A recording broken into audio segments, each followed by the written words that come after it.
జానపదం కొత్త ఆట నేర్చిందా పాపలాంటి లేత పదం పాఠశాలగా కూనలమ్మ జానపదం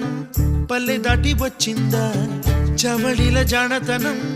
పాట చూపగా కుంచెలో దాగే చిత్రాలు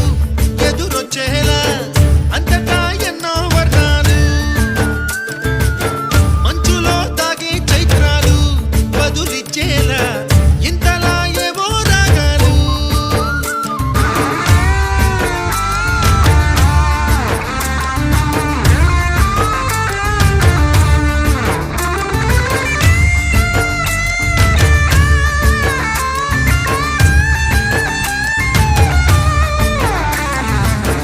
ఆకతాయి సందడిగా ఆగలేని తొందరగా సాగుతున్న ఈ పయనం ఎంతవరకో రేపు వైపు ముందడుగా